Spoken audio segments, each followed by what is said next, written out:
కేవలం 10 రూపాయల పాప్కార్న్ ప్యాకెట్తో ఇంట్లోనే థియేటర్ స్టైల్లో 3 సూపర్ టేస్టీ ఫ్లేవర్స్ కలిగే పాప్కార్న్ని 5 నిమిషాల్లో ఎలా తయారు చేయాలో చూపిస్తాను. ఈరోజు మీకు చూపించబోతున్న ఈ రెసిపీలు చాలా ఈజీ, బడ్జెట్ ఫ్రెండ్లీ అండి. పిల్లలకు మాత్రమే కాదు, పెద్దవాళ్ళకు కూడా చాలా ఇష్టపడి తింటారు. అయితే వీడియోని ఎక్కడ స్కిప్ చేయకుండా ఎండ్ వరకు చూడండి. ఇక్కడ నేను టమాటా చిల్లీ ఫ్లేవర్ కలిగిన పాప్కార్న్ ప్యాకెట్ని అయితే తీసుకున్నానండి. ఇందులో మీకు పాప్కార్న్ వేరేగా మరియు పౌడర్ వేరేగా అయితే దొరుకుతుంది. ఇవి కాకుండా నార్మల్గా 10 రూపీస్లో కూడా చాలా ఫ్లేవర్స్ ఉంటాయండి. చూపిస్తున్నారు కదా, నేను చూపిస్తున్నది 2 డిఫరెంట్ ఫ్లేవర్స్ అండి. ఇక్కడ 10 రూపీస్ ప్యాకెట్స్ని నేను 2 ప్యాకెట్స్ని అయితే వేసాను. ఇలా ఒక ప్యాన్లో 2 10 రూపీస్ ప్యాకెట్ పాప్కార్న్ని వేసుకొని 1 మినిట్ పాటు ఇలా కొంచెం కలుపుకుంటూ ఫ్రై చేసుకోవాలి. మేము ఈ విధంగా ఫ్రై చేసుకున్నప్పుడే ఆయిల్ బాగా హీట్ అయి ఉంటుందండి. ఇంకా పాప్కార్న్ పాప్ అవ్వడం అయితే స్టార్ట్ అవుతుందండి. ఈ టైంలోనే మూత పెట్టుకోవాలి. పాప్కార్న్ని మధ్య మధ్యలో కొంచెం గిన్నెతో పాటు కలుపుకుంటూ ఉండండి. అప్పుడే పాప్కార్న్ మొత్తం సరిగ్గా పాప్ అవుతాయి. ఈ విధంగా మూత పెట్టుకుని మంట తప్పకుండా లో ఫ్లేమ్లోనే పెట్టుకొని పాప్కార్న్ మొత్తం రెడీ అయ్యేంత వరకు మూత అయితే తీయకూడదండి.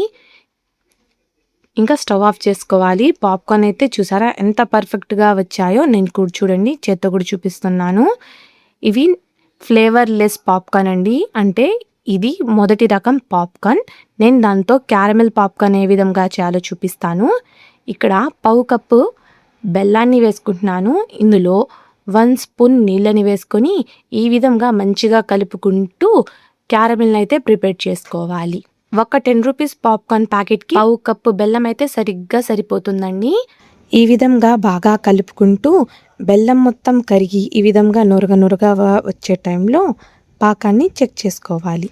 కొంచెం వాటర్లో బెల్లం సిరప్ని వేసుకొని ఈ విధంగా చెక్ చేసుకోండి.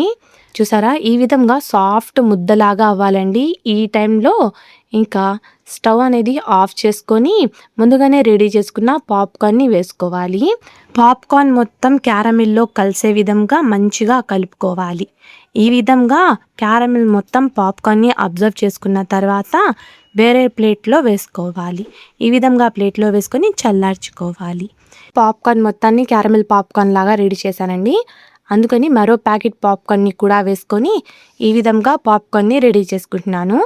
ముందుగా టమాటా పాప్కార్న్లో వచ్చిన మసాలాని ఇందులో వేసుకొని బాగా కలుపుకుంటున్నాను. మీ దగ్గర ఈ పౌడర్ లేకపోతే 1/2 స్పూన్ కారం, పావు స్పూన్ పసుపు, 1/2 స్పూన్ చాట్ మసాలా, మన రుచికి సరిపడా సాల్ట్ని ఈ మొత్తం వేసుకొని పాప్కార్న్లో బాగా కలుపుకుంటే మసాలా పాప్కార్న్ అయితే రెడీ అండి. ఆ లోపల క్యారమిల్ పాప్కార్న్ కూడా చల్లారి ఉంటుంది. ఈ విధంగా చేత్తో కొంచెం బ్రేక్ చేసుకుంటే మంచిగా అయితే సపరేట్ అవుతాయండి. ఈ 3 ఫ్లేవర్స్లో మీకు ఏది నచ్చిందో కమెంట్స్లో తప్పకుండా చెప్పండి. ఈ వీడియోని లైక్ చేయండి, మీ ఫ్రెండ్స్ అండ్ ఫ్యామిలీకి షేర్ చేయండి. మరెన్నో హెల్తీ రెసిపీస్ కోసం మన ఛానల్ని సబ్స్క్రైబ్ చేసుకోండి. Thank you for watching.